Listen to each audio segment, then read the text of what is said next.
Here I'll continue to go through my own personal collection binders, starting with the Hoth set. After the last video I left off at A New Hope.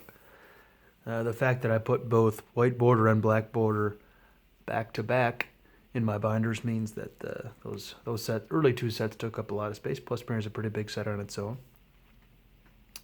But Hoth always starts out with a good one with Commander Luke on the first page, and this white border is definitely one of my favorite cards. Of the three main cards that I got first that I can remember getting, one was the A New Hope Death Star, and one was this Commander Luke. I remember shortly after Revised A New Hope came out, went in, bought a few Hoth packs, got a Commander Luke and a concussion grenade. So definitely my first Luke, and the third card I got will be coming up in a later video. I'll be sure to point her out. Some of you may already guessed who it was. But a lot of interesting characters that have 1 second of screen time. But outside of Luke, not really too many main characters. But snowspeeder pilots, I always did like those. Always trying to get snowspeeders to work, even though there wasn't a whole lot of ways to force drain on Hoth. Well, I guess it was easier for light side, I suppose, because they had more battlegrounds or more sets with dark side icons to have access to. A Destiny 7 card. This was back when those were very hard to come by. In fact, I'm trying to remember if there were any in prior sets. It seems like a bit of trivia I should know with as much time as I spend sorting these cards. But definitely a rarely used card. But hey, the fact that it's a Destiny 7, it's nice to have that in your deck, at least to draw. A lot of inter-vehicle combat cards, or characters taking out vehicles. This is another one of those cards that was definitely a big deal during the Legacy Virtual era because of how the virtual version was, but nowadays doesn't have a ton of uses on its own. Lots of sights. Not sure why I seem to have so many sights. I mean, almost all of them are commons, but it seems like I have way more of them than I do of other cards of the same rarity, so maybe people didn't need as many sites, which sort of makes sense. I mean, it's better to have, if you're going to have 4 copies of either One More Pass or the Echo Med Lab, it probably makes more sense to have copies of One More Pass. This could be one of my favorite pages in all of my binders, just because all those snow speeders there. It's a little bit of a bummer it didn't work out, at least when putting the cards in alphabetical order by type. That you don't have Rogue 1, Rogue 2, Rogue 3 right next to each other, but still snow speeders, and I always liked artillery weapons, even though I never got them to work. And then Anakin's lightsaber, pretty versatile, deploys on quite a few different cards.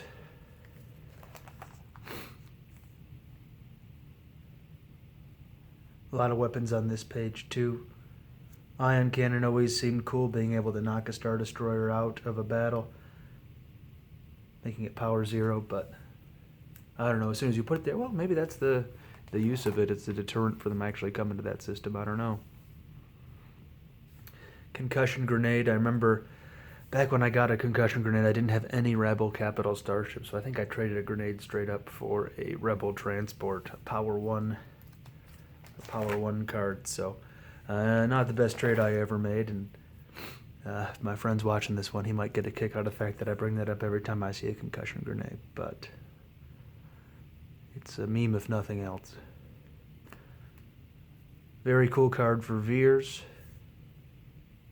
Kind of interesting how he's a very good pilot, but also adds power to people that are at the site.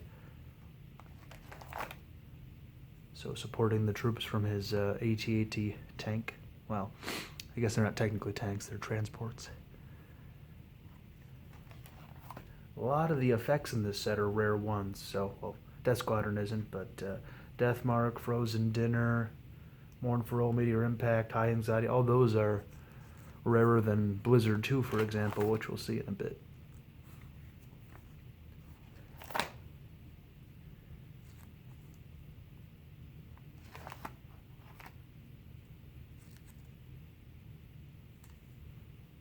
Not a lot of cards on these pages that I've used too often. I always thought probe telemetry was cool, but it's not. I mean, yeah, being able to place cards there out of play, so that can actually pretty much annoy your opponent if they're planning on doing a lot of retrieval. On the other hand, if you're placing non-unique cards out of play, then probably the best cards they have left are the ones they're going to retrieve, unique cards. But those could also be low destiny, so who knows. Even today, this is still a very useful card. Adding 1 to your forest drains and your weapon destinies at a site. That's a 2/1 site. Very nice card. 2 cool Star Destroyers. And now we got the AT-ATs with their AT-AT cannons, so everything's together.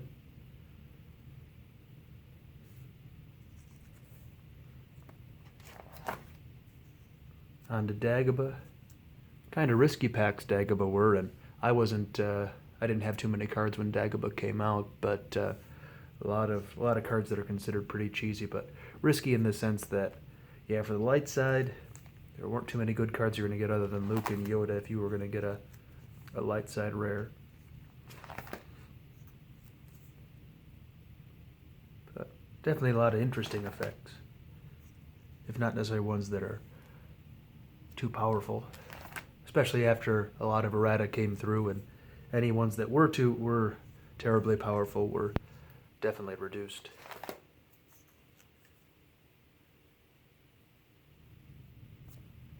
Always thought control was a cool idea, kind of putting an end to the sense and alter nonsense. And of course, maybe it wasn't nonsense. Maybe people thought that was fun. I'm not really sure. Would be interesting to ask somebody who played back then if they liked having 5 senses and alters for each side coming out after each other. Seems like it'd be fun to watch a couple times, but after a while, it seems like it'd get a little bit boring. Who knows? Jedi testing, all 5 of them here. Well, I guess there's 6. 1 came out later, but all 5 of the original ones.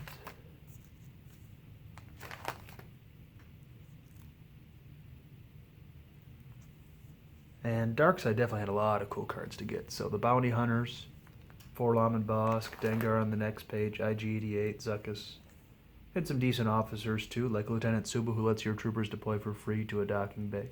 Oh, sorry, Death Star Executor site. Whoops.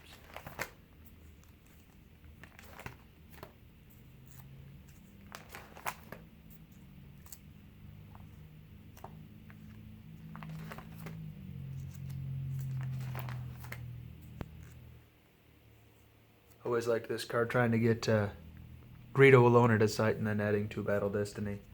If he's got a gun, you're adding 3 if you use Special Edition or up. It's not that good, but it can be a surprise. A lot of Executor sites. Of course, the Executor itself, ship that had to be sideways.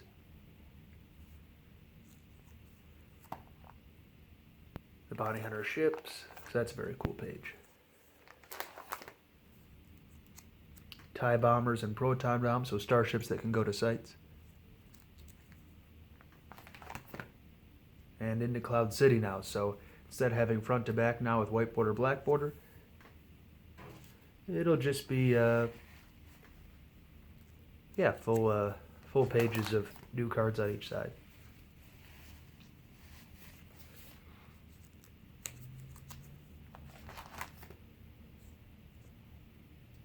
Still a card I love to use today, and a lot of other people do too.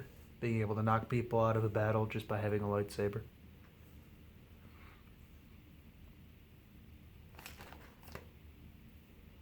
So yeah, a lot of still useful interrupts in Cloud City. It's a trap, especially if you include the ones that are virtualized, like keep your eyes open.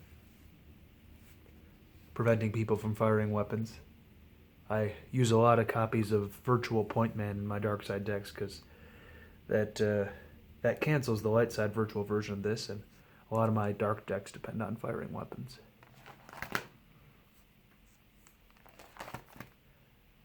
Definitely the chase card of the set, Boba Fett, featured on the box too. And even though a lot of the Cloud City Jabba's Palace cards have lost a lot of value, I mean Boba has too, but he's probably still the chase card from those 2 sets. It's definitely a cool portrait. Anything with that, the red of the Cloud City sky or of the Carbonite Chamber is cool looking.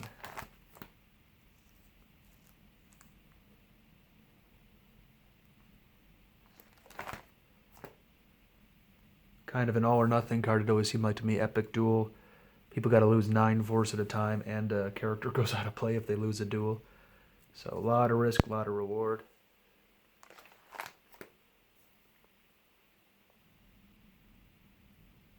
This is probably the last card, I've probably said this in other videos, but the last card that I realized, oh, that's actually not a common, that's a rare. So there's a lot of interrupts in Cloud City, and it took me a very long time to keep straight which are which. Still one of my favorite cards to play and bring him before me when Luke's being held captive. And then suddenly the opponent is hitting Luke with their weapons instead of the Vader they were trying to hit. The dark side version of Clash of Sabers.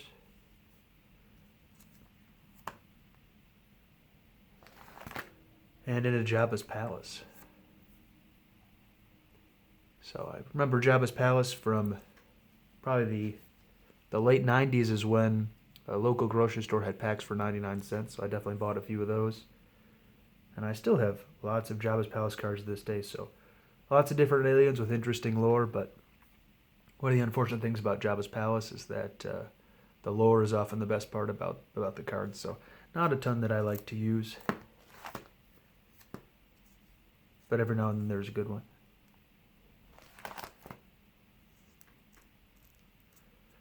She'd be nice to use, being able to deploy her as a captive and then get 5 force when she's released, but a lot of things have to go right before you can even do that. So I'd like to see a virtual version of her someday, but maybe it's one of those things that just the original mechanic is too gimmicky to even make viable in a virtual card. But yeah, there is a Lando and a Leia in this deck or in this set, and an R2D2. So it's not completely devoid of main characters.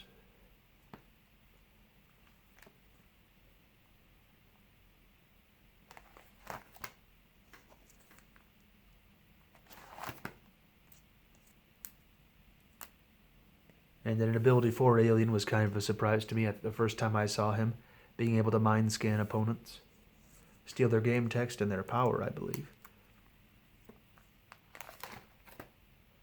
And of course Jabba is a card in Jabba's Palace, so I would say he's still the chase card from this set as well. And interesting that I think about it, at least the way my collection's organized, Boba was in that upper left spot too.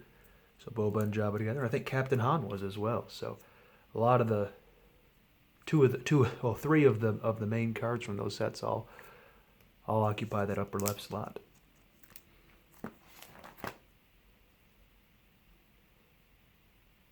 These guys are fun to use in an objective that allows you to have this guy be their rep. So an alien representing other members of his species in Jabba's court. And these guys are a lot of fun to do with that, stealing weapons and whatnot. And unique Jawas. I always like Jawas, so it's cool to see Jawas.